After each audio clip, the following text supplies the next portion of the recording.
Welcome back to our YouTube channel engineer mind. तो per day की तरह आज भी हम लोग 10 क्वेश्चंस करेंगे जनरल इंजीनियरिंग का, जो सिविल, इलेक्ट्रिकल एंड मैकेनिकल तीनों ब्रांच का कंबाइंड सिलेबस है। उसी के अकॉर्डिंग हम लोग 10 क्वेश्चंस करेंगे। तो ये questions JSSC, JE and BPSC के लिए इम्पोर्टेंट है। तो फ्रेंड्स, हम लोग जिस तरह 10 क्वेश्चंस पर डे करते हैं, तो उसी तरह 10 क्वेश्चंस आज भी करेंगे। तो डिस्कस करने से पहले आपसे रिक्वेस्ट है कि अभी तक आपने चैनल को सब्सक्राइब नहीं किया तो चैनल को सब्सक्राइब कर लो। वीडियो अच्छा लगे तो लाइक कर दो और शेयर कर दो, ताकि इंजीनियरिंग जॉब से रिलेटेड एंड जनरल इंजीनियरिंग का जो सिलेबस है सिविल, इलेक्ट्रिकल एंड मैकेनिकल का, वो कवर हो सके। इसके बाद जैसे ही हम लोगों का जनरल इंजीनियरिंग कंप्लीट हो जाएगा, इसके बाद फिर हम लोग ब्रांच पेपर को भी कंप्लीट करेंगे। मल्टीपल चॉइस जिस तरह कर रहे हैं अभी हम लोग 10 क्वेश्चंस जनरल इंजीनियरिंग का ऑब्जेक्टिव टाइप, उसी टाइप से फिर हम लोग ब्रांच पेपर का भी सिविल इंजीनियरिंग का पेपर कवर करेंगे। तो आज का फर्स्ट क्वेश्चन हम लोगों का है, minimum force required to move a body on horizontal surface will be proportional to. तो कितना मिनिमम फोर्स रिक्वायर्ड होगा अगर बॉडी मूव करता है हॉरिजॉन्टल सरफेस पे, तो वो हम लोगों को कैलकुलेट करना है। ये क्वेश्चंस इंजीनियरिंग मैकेनिक्स से रिलेटेड है और ये क्वेश्चंस बहुत इम्पोर्टेंट है, और इससे कई बार क्वेश्चंस भी इस फॉर्मूला से पूछा जाता है। तो सबसे पहले आपको देखना है कि क्वेश्चंस में क्या कहता है। क्वेश्चन कहता है minimum force required to move a body on a horizontal surface. अगर कोई हॉरिजॉन्टल सरफेस है, सपोज हम लोग इसका फिगर पहले बना लेते हैं। ये हॉरिजॉन्टल सरफेस है और इस पे कोई बॉडी मूव कर रहा है, तो कितना फोर्स रिक्वायर्ड होगा बॉडी को मूव करने के लिए। तो यहाँ से यहाँ तक ये नॉर्मल रिएक्शन है हम लोगों का, जो कि बॉडी का वेट W है। इसी टाइप से सेम फिगर बनेगा और ये नॉर्मल रिएक्शन है। यहाँ पर जो फोर्स लग रहा है हम लोगों का, तो इस फोर्स को हम लोग कंसीडर करते हैं P sine theta, P sine theta. और यहीं पर हम लोगों का एक फोर्स एक्ट हो रहा है थीटा एंगल पे, जिसको P बोलते हैं, क्योंकि बॉडी जब मूव करेगा तो इस पे एक फोर्स एक्ट होगा और इसी डायरेक्शन में P cos थीटा यहाँ पर एक्ट होगा। तो अब हम लोग का आसानी से निकल जाएगा। और इसके जो इस डायरेक्शन में जो फोर्स लगेगा नॉर्मल रिएक्शन के अकॉर्डिंग, तो ये फ्रिक्शनल फोर्स लगेगा। तो F is equal to mu R N, क्योंकि यहाँ पर बॉडी के साथ बॉडी जब मूव करेगा तो फ्रिक्शन फोर्स इस पे एक्ट होगा। तो अब हम लोगों को आसानी से निकाल लेंगे इसका फ्रिक्शनल फोर्स। अगर यहाँ से F निकालते हैं हम लोग, तो अब फिगर को हम लोग इरेज कर देते हैं। जब यहाँ से F निकालेंगे तो F इज इक्वल टू हो जाता है P cos थीटा। तो F का वैल्यू हम लोगों ने, F क्या है हम लोगों का फ्रिक्शनल फोर्स है, तो म्यू आर नॉर्मल रिएक्शन के अकॉर्डिंग, तो P cos थीटा ये हो जाएगा।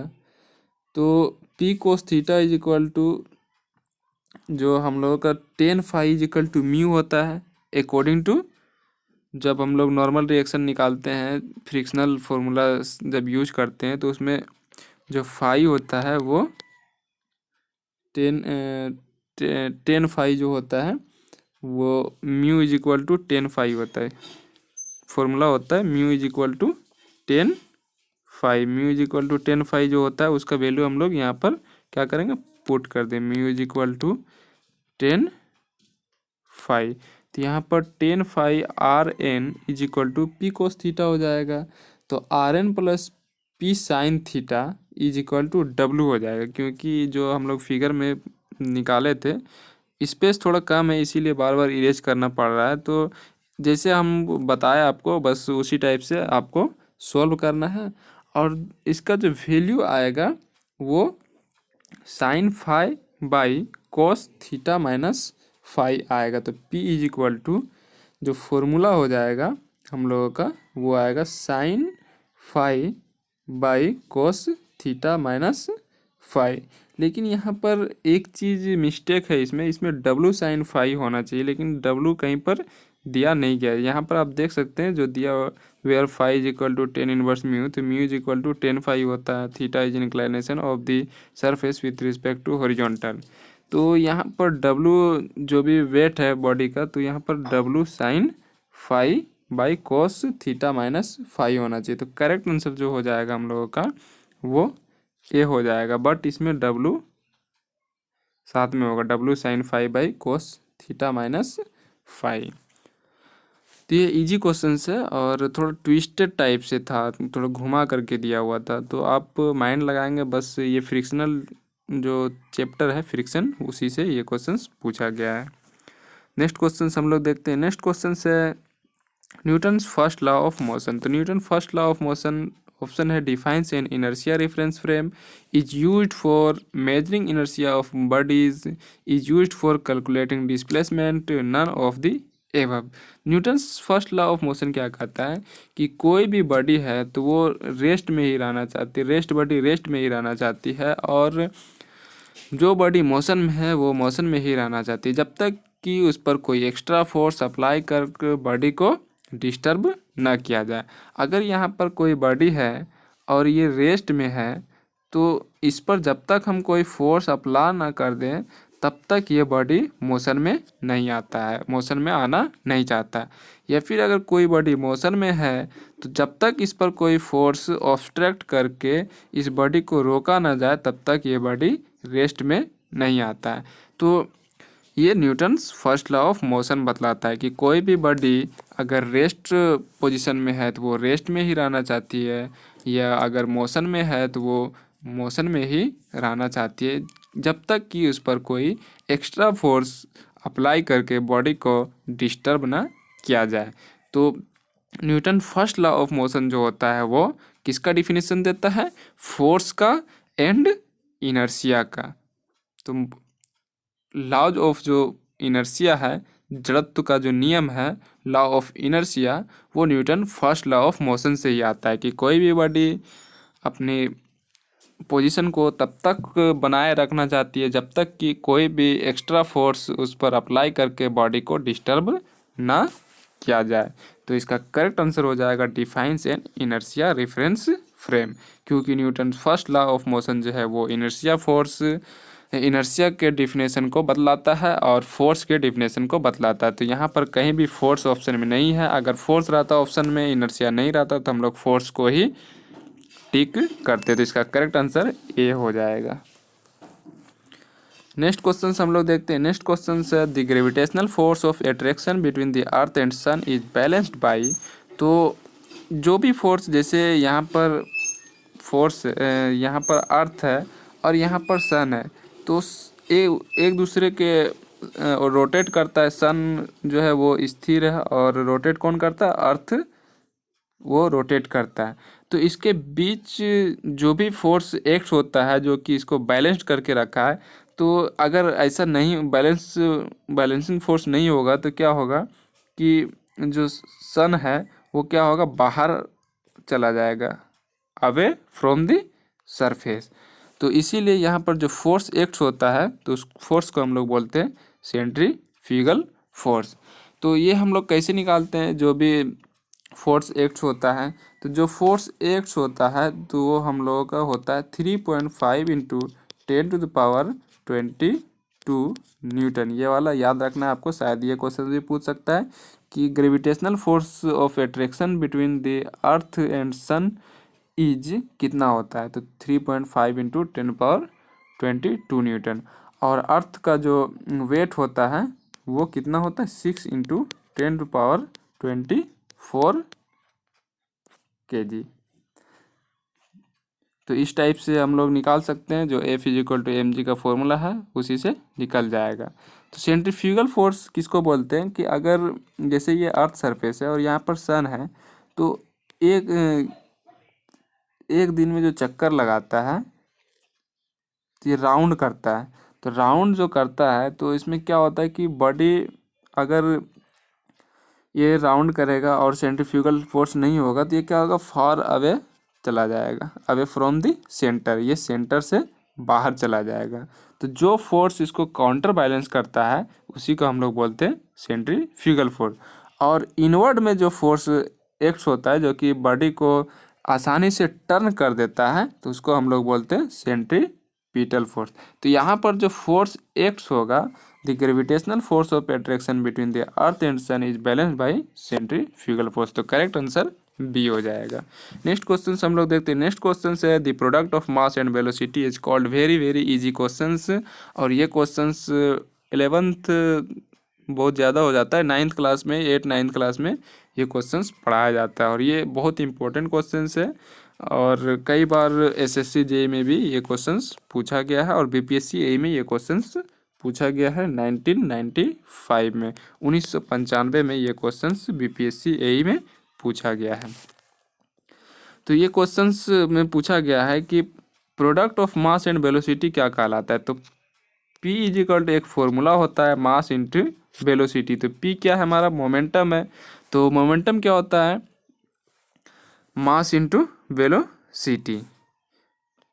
तो इसका करेक्ट आंसर जो हो जाएगा वो C हो जाएगा, मोमेंटम। मोमेंटम किसको बोलते हैं, अगर कोई भी बॉडी एक पॉइंट पे के एक्सिस में रोटेट कर रहा है तो उसका जो इफेक्ट होगा तो उसी को हम लोग बोलते हैं मोमेंट। तो उसी से बना हुआ है ये मोमेंटम। तो इसका करेक्ट आंसर है मास इंटू वेलोसिटी का जो प्रोडक्ट है वो मोमेंटम कहलाता है। नेक्स्ट क्वेश्चन हम लोग देखते हैं। The efficiency of a machine is less than 50%, it will be a. ये भी क्वेश्चन इंजीनियरिंग मैकेनिक्स से रिलेटेड है और ये क्वेश्चन इंपॉर्टेंट है। तो क्वेश्चन में दिया गया है,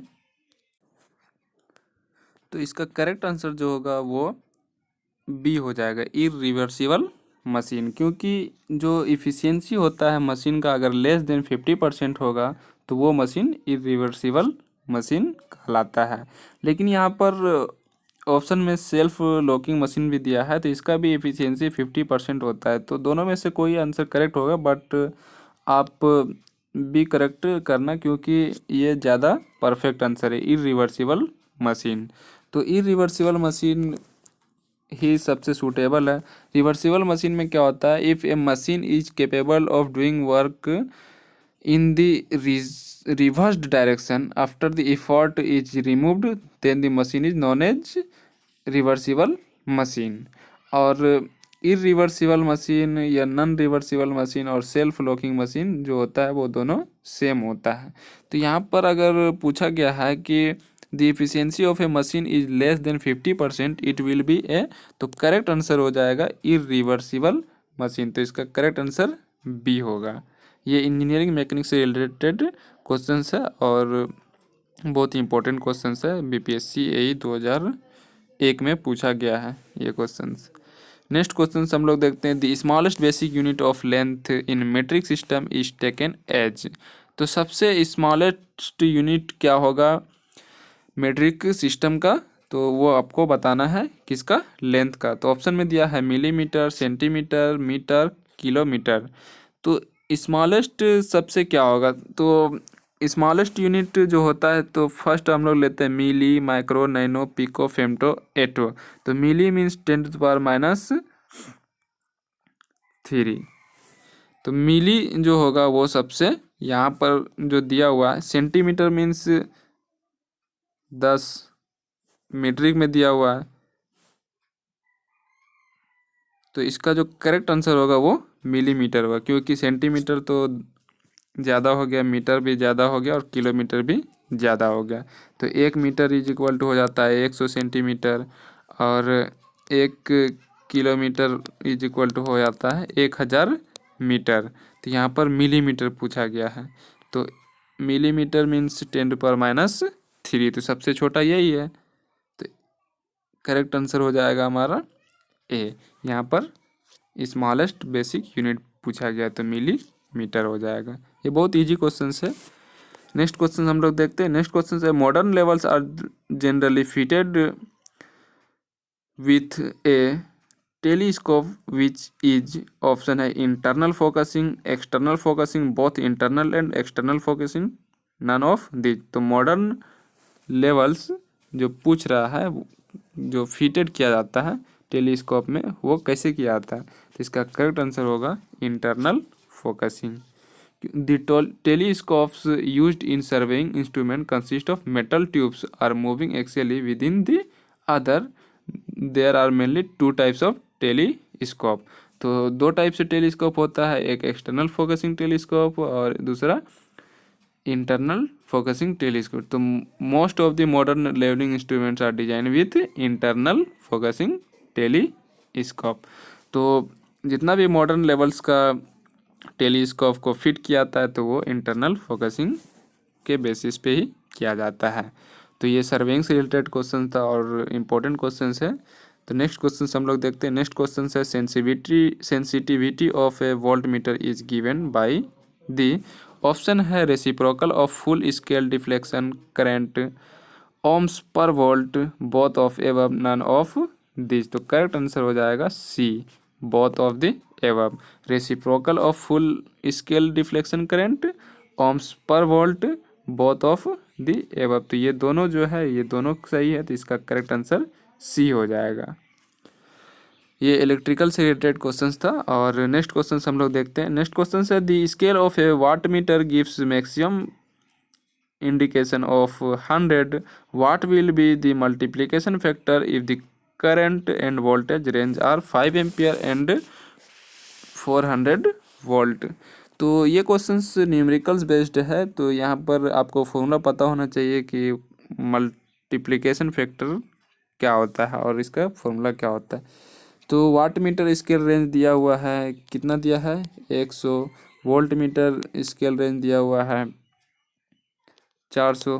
करंट दिया हुआ है 5 एम्पियर.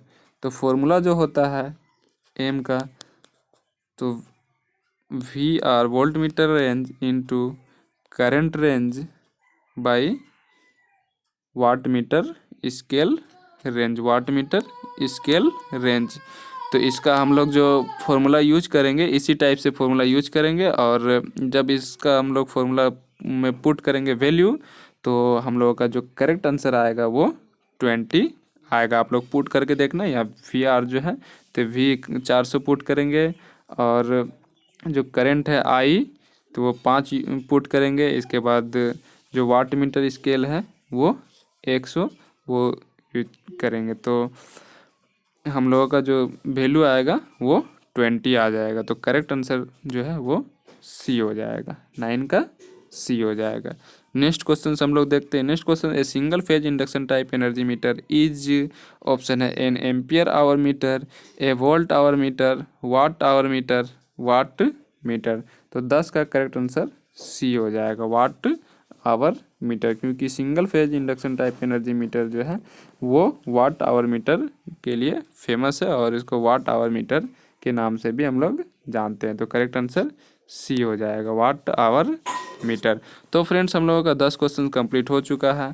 और अभी भी आपने चैनल को सब्सक्राइब नहीं किया तो चैनल को सब्सक्राइब कर लो. वीडियो अच्छा लगे तो लाइक कर दो और शेयर कर दो, ताकि इंजीनियरिंग जॉब से रिलेटेड एंड जनरल इंजीनियरिंग का जो सिलेबस है वो आपका कवर हो सके. सिविल, इलेक्ट्रिकल एंड मैकेनिकल वालों के लिए ये अपडेट्स है. तो आज के वीडियो में इतना ही. फिर नेक्स्ट वीडियो मिलते हैं, तब तक के लिए बाय.